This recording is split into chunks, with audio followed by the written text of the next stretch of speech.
Hi everyone, कैसे हैं आप सभी। हम सब तैयारी कर रहे हैं सीटेट जुलाई 2024 की, जिसमें मैं आप लोगों के साथ में आज की सीरीज में एसएसटी के कुछ पेडागोजिकल क्वेश्चंस जो है वो डिस्कस करने वाली हूँ। पेडागोजिकल क्वेश्चंस भी होंगे और साथ साथ में कुछ एसएसटी के क्वेश्चंस भी होंगे।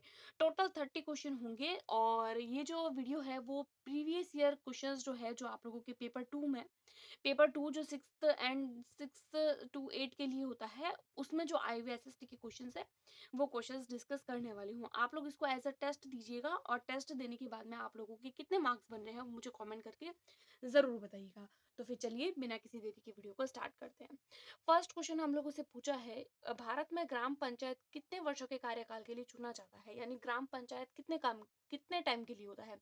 5 5 साल, 6 साल, 4 साल या 3 साल? तो ग्राम पंचायत होता है वो 5 साल के लिए ही होता है। तो इसका हो जाएगा 61 का ए। 62 पूछा है, पुलिस थाने के प्रभारी का पदनाम क्या होता है? स्टेशन हाउस अफसर, पुलिस अधीक्षक, अफसर ऑन स्पेशल ड्यूटी या होम इंस्पेक्टर? तो पुलिस थाने के जो प्रभारी होते हैं, पुलिस थाना यानी पुलिस स्टेशन, तो फिर यहाँ देख लीजिए स्टेशन हाउस। इसका आंसर हो जाएगा स्टेशन हाउस ऑफिसर। 62 का हो जाएगा ए। 63 देखेंगे हम लोग, हिंदू उत्तराधिकारी अधिनियम में लाए गए 2005 के संशोधन में निम्नलिखित में से क्या मुहैया मुहैया करवाया गया है? तो ऑप्शन है, अल्पसंख्यक समुदायों का धार्मिक विद्यालय खोलने का अधिकार, कि जो अल्पसंख्यक लोग हैं वो धार्मिक विद्यालय खोल सकते हैं, इस चीज का अधिकार है उन्हें।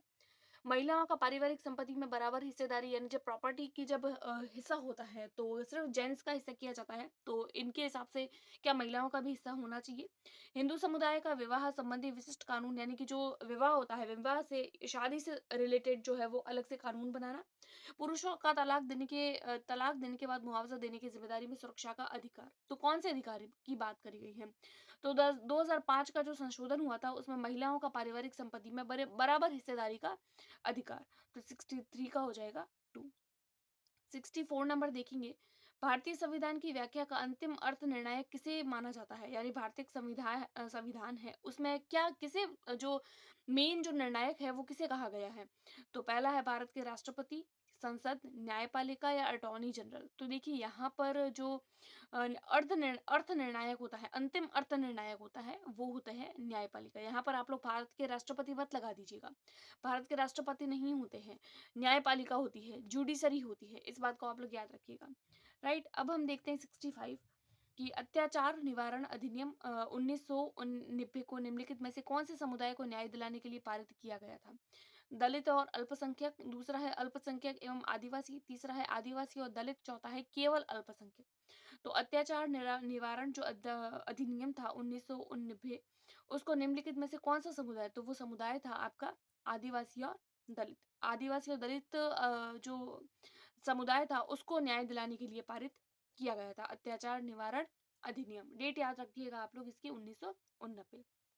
अगला देखेंगे हम लोग, 66 नंबर क्वेश्चन हमारे पास में है, ऐसी राजनीतिक व्यवस्था जिसमें एक से ज्यादा स्तर की सरकार होती है उसको क्या कहते हैं? धर्मनिरपेक्ष कहते हैं, उदारवादी कहते हैं, गणतंत्रात्मक कहते हैं या संघवाद कहते हैं? तो इस तरीके की जो सरकार होती है उसको संघवाद कहा जाता है। ऐसी राजनीतिक सरकार जिसमें एक से ज्यादा स्तर की सरकारें हो, ऐसी व्यवस्था, उसको संघवाद कहेंगे। तो 66 का हो जाएगा डी। अगला देखेंगे 67 नंबर क्वेश्चन, निम्नलिखित में से कौन सी नीति सामाजिक न्याय को प्रोत्साहित करती है? देखिए कूट वाले क्वेश्चन पूछे गए हैं, आप लोगों को कूट पर पढ़ने हैं और कूट के बेसिस पर आंसर देने हैं। ऑप्शन है हमारे पास में, सरकारी नौकरियों में सूचीगत दलित जाति के उम्मीदवार को आरक्षण देना। हाँ, हम सबको पता है कि हर जगह आरक्षण मिलता है, बल्कि हम जो एग्जाम दे रहे हैं सीटेट का, तो सीटेट में भी आरक्षण मिलता है। हम लोगों को 90 लाने होते हैं और जिनके पास आरक्षण होता है उनको 82 मार्क लेके आने होते हैं। तो आरक्षण तो है। न्यूनतम मेहनताना कानून पारित करना, हाँ ये भी किया गया था, इसीलिए यहाँ पर आप लोगों का हो जाएगा ए और बी दोनों। और ए और बी किस में हो जाएगा? ए और बी दोनों हो जाएंगे आपका थर्ड में, इसीलिए 67 का हो जाएगा सी। 68 नंबर है, नई दिल्ली की वास्तुशैली की चर्चा में एक शिक्षक को केंद्रित करना चाहिए, क्या केंद्रित करना चाहिए? यानी नई दिल्ली की जो वास्तुशैली है उसकी चर्चा करनी है, तो इसके लिए टीचर को क्या करना चाहिए? कैसे पर्यटक इमारतों को देखते हैं, कि किस तरीके से हम पर्यटक इन इमारतों को देखते हैं, उस पर चर्चा होनी चाहिए। इमारतों को हम दूर से कैसे देख सकते हैं, इस पे चर्चा होनी चाहिए। नहीं, ये तो ऑप्शन देखने में भी गलत लग रहे हैं। उनकी शैली पुरानी दिल्ली की शैली से कैसे श्रेष्ठ है, कोई चीज किस तरीके से दूसरे से श्रेष्ठ है, ये दिखाना हम लोगों को क्लासरूम के अंदर नहीं। कैसे यह ब्रिटिश महत्ता और विस्मय का भाव पैदा करती है। ये चीज़ हम लोगों के लिए सही है कि किसी भी चीज़ का कोई अगर भाव पैदा कर रही है ना, कोई भी चीज़ जो किस तरीके से विस्मय है, इसका भाव पैदा करने वाला अगर आप लोगों को पेडागोजी में आंसर दिख जाता है, तो वो आपका ज़्यादा सही होगा। तो 68 का हो जाएगा डी। 69 नंबर देखेंगे हम लोग। इतिहास शिक्षण का उद्देश्य केंद्रित होना चाहिए। इतिहास जब हम शिक्षण कराते हैं, तो उसका क्या उद्देश्य है? भूतकाल में घटित हुई घटनाओं को बताना, सिर्फ घटनाओं को बताना यही हमारा उद्देश्य है? नहीं। भूतकाल में कोई चीज़ कैसे हुई, यह चीज़ याद रखना। देखिए, याद रखने वाली चीज़ तो आप लोगों को हमेशा ही गलत माननी है। कहीं पर भी आप लोगों को दिख जाए, याद रखना, मेमोराइज़ करना या फिर किसी भी चीज़ को रिकॉल करना, रिवाइज़ करना, रिपीट करना एक ही चीज़ को, तो ये ऑप्शन ही गलत होते हैं। उन मुद्दों की पहचान करना जो वर्तमान में भी प्रासंगिक हो। और चौथा है अधिगमकर्ताओं में क्रियात्मक क्षमता का विकास करना। देखिए, तीसरा और चौथा कुछ-कुछ देखने में ठीक लग रहे हैं। तो क्वेश्चन क्या पूछा है? इतिहास शिक्षण का उद्देश्य क्या है? इतिहास क्यों पढ़ाया जाता है? इतिहास शिक्षण का उद्देश्य ये नहीं है कि क्रियात्मकता, क्योंकि क्रिएटिविटी सिर्फ इतिहास पढ़ाने से नहीं आ सकती। क्रिएटिविटी तो और सब्जेक्ट्स पढ़ाने से भी आ सकती है। बल्कि उन मुद्दों की पहचान करना जो वर्तमान में भी प्रासंगिक है। यानी कि ऐसे पॉइंट्स जो पहले भी इम्पोर्टेंट थे और आज के टाइम पे भी जिसको जो है वो तवज्जो दिया जाता है। तो इस तरीके से 69 का हो जाएगा सी। 70 नंबर क्वेश्चन हम लोग देखेंगे। समसामयिक मुद्दों को सामाजिक विज्ञान की कक्षा में लाने का क्या उद्देश्य है? समसामयिक यानी कि करंट अफेयर्स। क्लासरूम के अंदर करंट अफेयर्स पढ़ाया जाता है, इसका क्या उद्देश्य हमारा हो सकता है? देश में जुड़े मुद्दों के प्रति रुचि को बढ़ावा देना। हाँ, बिल्कुल ठीक है कि जब हम लोग करंट अफेयर्स पढ़ते हैं तो देश विदेश में क्या चल रहा है इसकी जानकारी हम लोगों को मिलती है। ए तो सही होगा। तो ए आप लोगों का ए में है, बी में है, सी में है, डी में नहीं है, तो डी तो नहीं होगा आप लोगों का। विश्लेषण और आलोचनात्मक मूल्यांकन करने का कौशल विकसित करना। हाँ, बिल्कुल ठीक है ये बात भी कि इसके कारण हम लोगों को विश्लेषण करने की जो और किसी भी चीज़ को क्रिटिसाइज़ करने की, उसका मूल्यांकन करने का जो एक स्किल है, वो भी विकसित होगा। तो बी आप लोगों का हो जाएगा इसमें और इसमें नहीं है, तो सी और डी आप लोगों का नहीं होगा। अगला क्वेश्चन हमारे पास में है, अगला ऑप्शन सनसनीखेज खबर मुहैया कराकर विषय के प्रति रुचि पैदा करना। यानी कि एकदम जो ताज़ी न्यूज़ होती है, सनसनीखेज जो शॉक्ड करते हैं हम लोगों को, ऐसी न्यूज़ बता दें क्लासरूम के अंदर ताकि बच्चों को इंटरेस्ट आए, नहीं। ऐसा कोई रीज़न नहीं है करंट अफेयर्स पढ़ाने का। विद्यालय परिसर के अधिगम और विद्यालय के बाहर की दुनिया को जोड़ना। हाँ, बाहरी दुनिया से कनेक्ट करना बच्चे को, अधिगमकर्ता को, जो उसको बाहरी दुनिया से कनेक्ट करती है, क्लासरूम और बाहरी दुनिया को कनेक्ट करने का काम करती है। तो डी भी सही हो जाएगा। तो ए सही होगा, बी सही होगा, डी सही होगा।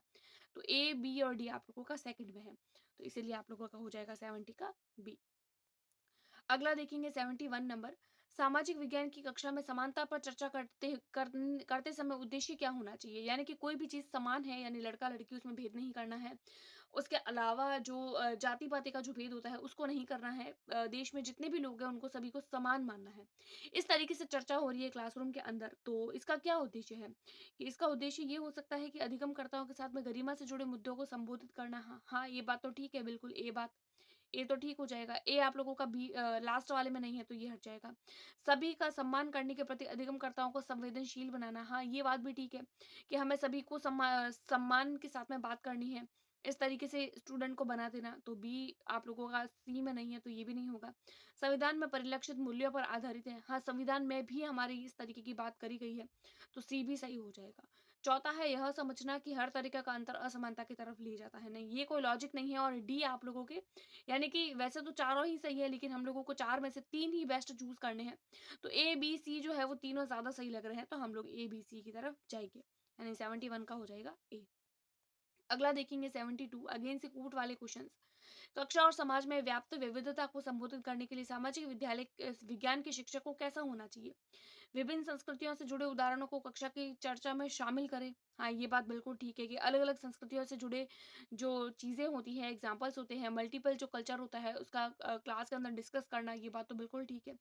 केवल उन्हीं अधिकारणों को लें जो अधिकांश बहुमत के लिए प्रासंगिक हो। देखिए, यहाँ पर आप लोगों के पास में क्या ऑप्शन आ गया है कि केवल, ये जो केवल ऑप्शन होता है ना, वो बहुत ही बड़ा नेगेटिव वर्ड है। तो केवल आप लोगों का नहीं होगा, तो बी तो नहीं होगा, तो ए सही होगा आप लोगों का, सी सही होगा, बी सही नहीं होगा, तो ए और सी किसमें है? ए और सी आप लोगों का ए में है, इसीलिए आप लोगों का 72 का हो जाएगा ए।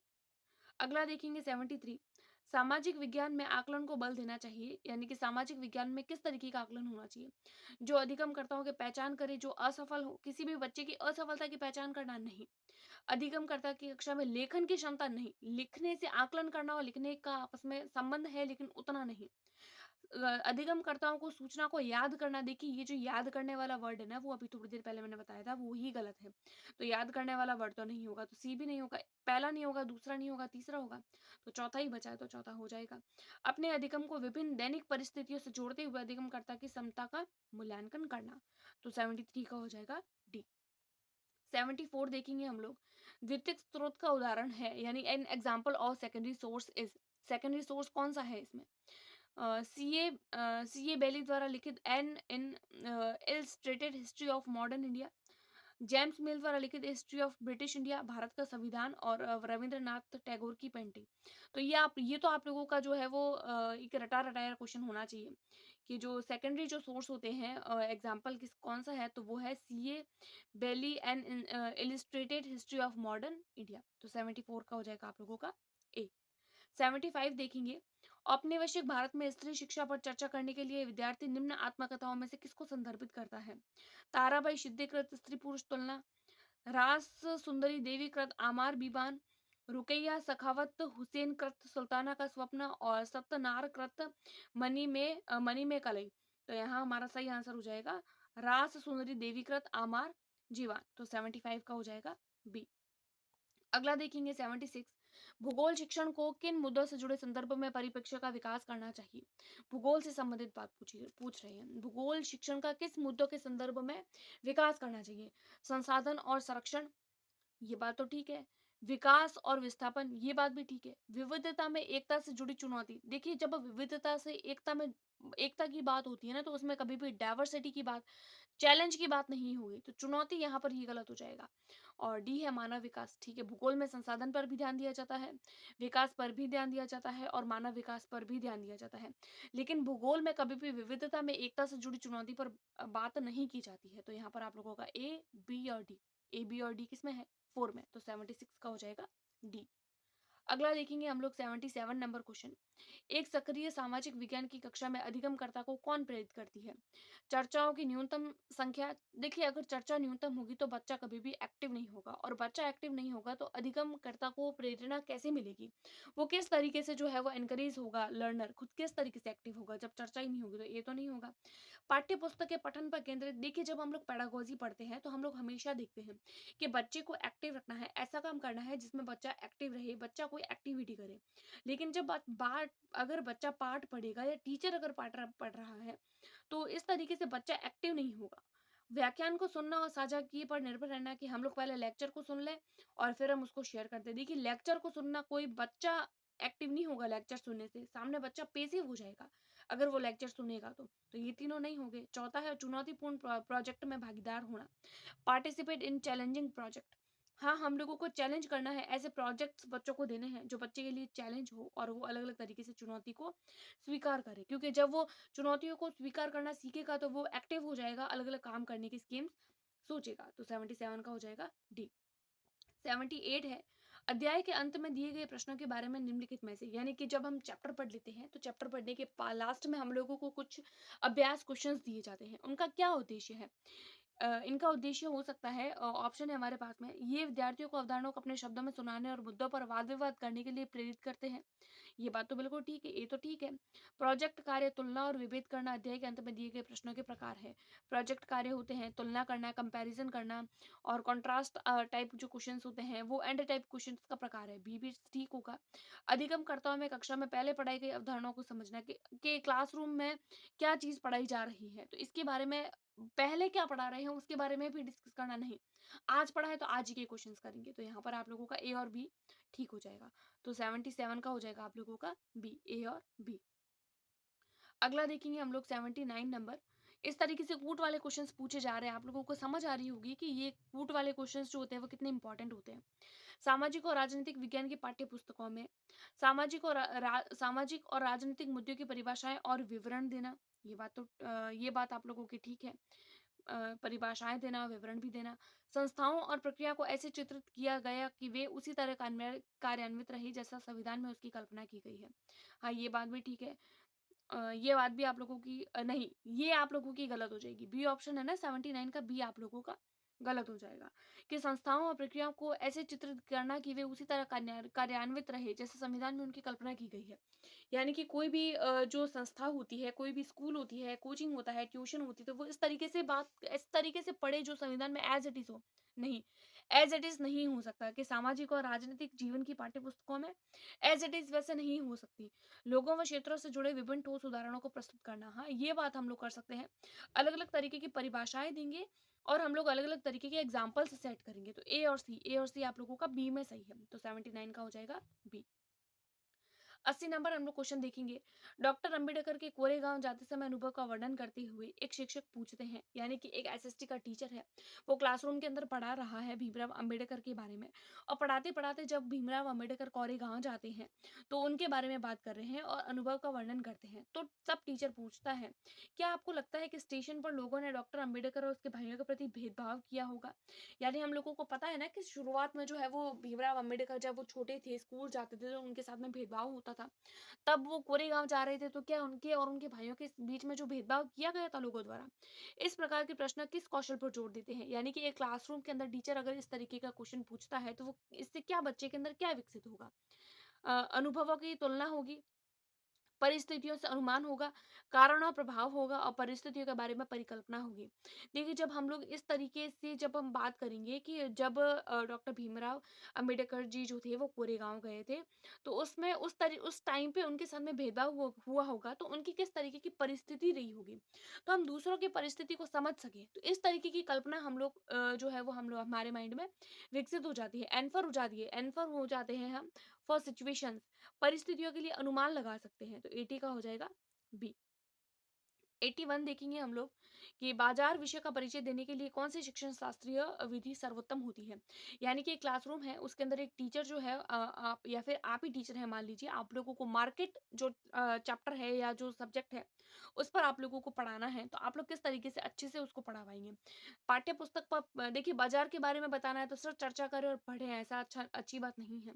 दुकानदार को कक्षा में साक्षात्कार के लिए आमंत्रित करें, विभिन्न प्रकार के बाज़ारों से जुड़े चित्र दिखाएँ। देखिए, अगर हमको बाज़ार विषय का परिचय देना है, तो अलग-अलग तरीके के बाज़ारों के चित्र लाने से बच्चा इतना एक्टिव नहीं होगा।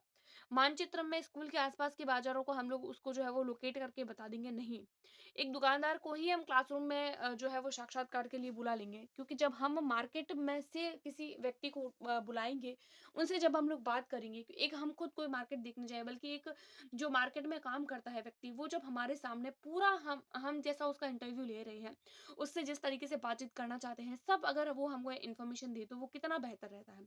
तो बच्चा एक्टिव हो जाएगा, बच्चा उनकी बातें सुनेगा, बच्चा को और ज़्यादा इंटरेस्ट आएगा मार्केट के बारे में, और ज़्यादा उसको चीज़ें समझ आएगी। 82 क्वेश्चन देखेंगे। यही है उस ईश्वर की महिमा, इसीलिए दूषण है भीतर, दूषित है काया भीतर से, इसमें कोई भ्रम न रखना। मारी चोका का है यह कहना। एक शिक्षक के तौर पर आप इस कविता का विश्लेषण अपने अधिगमकर्ताओं से चर्चा कैसे करेंगे? यानी कि ऊपर की तरफ कुछ जो है वो पंक्तियाँ दी गई हैं, और बाद में अगर आप एक टीचर हैं, तो टीचर होने के नाते आप लोग ये कविता क्यों गाएँगे? इस पर आप लोगों को टीचर होने के नाते अपने स्टूडेंट्स के साथ में चर्चा करनी है। मानवीय शुद्धता जन्म से निर्धारित होती है, मानव की शुद्धता की बात हो रही है, नहीं। बाद में भी मानवीय शुद्धता लाई जा सकती है, बल्कि प्रत्येक मानव शुद्ध है। इसी बात पे हम चर्चा करते हैं, तो ये तो नहीं होगा। मानवीय शुद्धता हम जो काम करते हैं उससे निर्धारित होती है, नहीं। प्रत्येक मानव शुद्ध है, इस पर ही हम बात करते हैं। मानवीय शुद्धता हमारे विचार और विश्वास से निर्धारित होती है। हाँ, ये बात ठीक है कि जो हमारे जो ह्यूमन बीइंग है हम लोग, ह्यूमन जो प्योरिटी है वो डिटरमाइंड किस तरीके से होती है, और थॉट्स एंड बिलीव्स, यानी कि हमारी सोच कैसी है, हमारे बिलीव्स कैसे हैं, उन उस बात पर डिपेंड करती है। तो 82 का हो जाएगा सी। 83 देखेंगे। सामाजिक विज्ञान की पाठ्यचर्या उच्च प्राथमिक स्तर पर केंद्रित करना, यानी कि जो उच्च प्राथमिक क्लास होती है उस पर सामाजिक विज्ञान पढ़ाना, इसका क्या उद्देश्य हो सकता है? इसमें से 4 ऑप्शंस दिए गए हैं, ए, बी, सी, इस तरीके से, तो उनमें से हमें बेस्ट चूज़ करना है। पृथ्वी के जीवन के आवास के रूप में समझ बनाना, ये तो ठीक है। अपने क्षेत्र, राज्य और देश का अध्ययन करना, ये बात भी ठीक है। भारत के अतीत और सामयिक सामयिक विकास का अध्ययन करना, ये बात भी ठीक है। तो देखिए यहाँ पर एसएसटी के जो तीनों सब्जेक्ट होते हैं उनकी बात हो रही है। पृथ्वी का जीवन भूगोल में पढ़ेंगे। क्षेत्र, राज्य और देश पर अध्ययन करना, तो ये बात हम लोग किसमें पढ़ेंगे? पॉलिटिकल साइंस में। और भारत के अतीत और सामयिक विकास का अध्ययन, ये बात हम लोग किसमें पढ़ेंगे? ये हिस्ट्री में पढ़ेंगे। तो तीनों ही चीज़ें ज़रूरी है। तो ए, बी और सी। तो 83 का हो जाएगा हमारा सी। अगला देखेंगे 84। ग्लोब और प्रकाश स्रोत का इस्तेमाल करके एक शिक्षक निम्नलिखित में से किस अवधारणाओं को दर्शा सकता है? यानी कि क्लासरूम में उसके अंदर ग्लोब और जो लाइट होती है उसका स्रोत का इस्तेमाल किया जा रहा है। तो टीचर इसके द्वारा कौन कौन सी चीजें समझा सकते हैं? तो परिक्रमण समझा सकते हैं, दिन रात भी समझा सकते हैं और मौसम में परिवर्तन भी समझा सकते हैं। तीनों चीजें समझा सकते हैं, लेकिन ग्लोब और प्रकाश के द्वारा वर्षा का किस तरीके से वितरण होता है इसको समझाया नहीं जा सकता। तो डी इन तीनों में है, तो ये तो नहीं होगा। तो देख रहे हैं आप लोग किस तरीके से एलिमिनेट कर सकते हैं। अगर हम लोगों को एक ऑप्शन पता हो ना कि वर्षा का वितरण नहीं होता है, तो डी डी डी तीनों में हटा दो तो ए ही बचा। ये तीनों पता नहीं है या नहीं पता है, लेकिन एक ऑप्शन को एलिमिनेट करके भी हम लोग आंसर्स ढूंढ सकते हैं। तो 84 का हो जाएगा पहला। 85 नंबर हम लोग देखेंगे। एक शिक्षक के तौर पर आप इतिहास को लोहा बनाने वाले और फैक्ट्री मालिक विषय पर चर्चा करते समय भूगोल की पाठ्य पुस्तक के किस अध्याय में अंतर संबंधित रखते हैं? यानी कि आप मान लीजिए आप एक टीचर हैं और आप इतिहास का जो लोहा बनाने वाले हैं, इतिहास के समय में जो लोहा बनाते थे और फैक्ट्री के जो मालिक थे, इस विषय पर हम लोग चर्चा कर रहे हैं। भूगोल की पाठ्य पुस्तक के किस अध्याय के साथ में इसका यानी कि लोहे के बारे में बात हो रही है। हिस्ट्री चैप्टर पढ़ रहे हैं और हिस्ट्री में लोहे लोहे के बारे में बात हो रही है। लोहे से बनी हुई फैक्ट्रियों के बारे में बात हो रही है। और उसको आप लोग भूगोल से किस तरीके से कनेक्ट कर सकते हैं? खनिज संसाधन से कनेक्ट कर सकते हैं हम लोग। उसके अलावा उद्योगों से कनेक्ट कर सकते हैं और हमारे पृथ्वी के अंदर जो खनिज होते हैं, क्योंकि लोहे की बात हो रही है ना, तो लोहा एक खनिज भी है।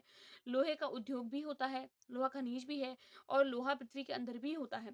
लेकिन लोहा एक ऊर्जा का संसाधन मात्र नहीं है, तो सी तो नहीं होगा। तो सी इसमें है, ये नहीं होगा। सी इसमें है, ये भी नहीं होगा और सी इसमें है, ये भी नहीं होगा। तो यहाँ पर हमारा हो जाएगा ए, बी और डी। बी ऑप्शन ठीक हो जाएगा 85 का बी। अगला देखेंगे। एक शहर के स्कूल में भूगोल की एक शहर का स्कूल है, उसमें भूगोल की क्लास है, उसमें वनों के प्रकार विषय का परिचय देने के लिए सर्वोत्तम विधि, यानी कि वन के जो टाइप्स होते हैं, टाइप्स ऑफ फॉरेस्ट, उनके बारे में बताना है। एक शहर का स्कूल है, तो उसके लिए आप क्या करेंगे? समीप वन का क्षेत्र भ्रमण का आयोजन करेंगे। देखिए ये बात ठीक होती है, जो क्षेत्र भ्रमण होता है वो अपने आप में एकदम पॉजिटिव और बच्चे को एक्टिव करे ऐसी चीज होती है। लेकिन हम लोगों को ये देखना है कि अब आप लोग क्वेश्चन को पढ़ेंगे, पहले ही ऑप्शन में आप लोगों को क्षेत्र भ्रमण दिख लिया और आप लोगों ने सही लगा दिया। नहीं, आप लोग क्वेश्चन पढ़िए। क्वेश्चन में क्या बोला है? भूगोल की क्लास में वनों के प्रकार के बारे में बताना है। लेकिन अगर हम भ्रमण करने जाएंगे तो हम तो कोई एक के बारे में ही भ्रमण करेंगे ना, सारे के सारे वन भ्रमण करना तो पॉसिबल नहीं है। तो सारे भ्रमण की जानकारी हम लोगों को नहीं हो सकती, प्रकारों के बारे में पता नहीं चल सकता। क्षेत्र में पाए जाने वाले वनों पर पावर पॉइंट पीपीटी जो हम बनाते हैं उस पर बताना। अपने आसपास के जितने भी जो भी पावर क्षेत्र, अपने आसपास के क्षेत्र में जितने भी अ है हमारे वन, उनके बारे में बता देना। नहीं, विभिन्न प्रकार के वनों पर आधारित डॉक्यूमेंट्री दिखाना। हाँ, ये बात आप लोगों की ठीक है कि अलग-अलग तरीके के जो वन होते हैं, उसको अलग-अलग तरीके की डॉक्यूमेंट्री दिखाएँगे, अलग-अलग तरीकों के वनों के बारे में बताएँगे, उनके डॉक्यूमेंट्स बताएँगे, उनके रिकॉर्ड्स बताएँगे, वो कौन-सी चीज़ कहाँ पर है, कितनी किस तरीके के वहाँ पर जो है वो जीव या फिर एनिमल्स जो है वो है। इस तरीके से हम उन्हें बताएँगे तो उन्हें अलग-अलग तरीके के जो वन है उसकी जानकारी हो जाएगी। तो 86 का हो जाएगा हमारा आपका सी। अगला देखेंगे 87। भूकंप पर चर्चा करने के दौरान व्यवहारिक कौशल अधिगमकर्ताओं में विकसित करने हेतु शिक्षक को किस पर बल देना चाहिए?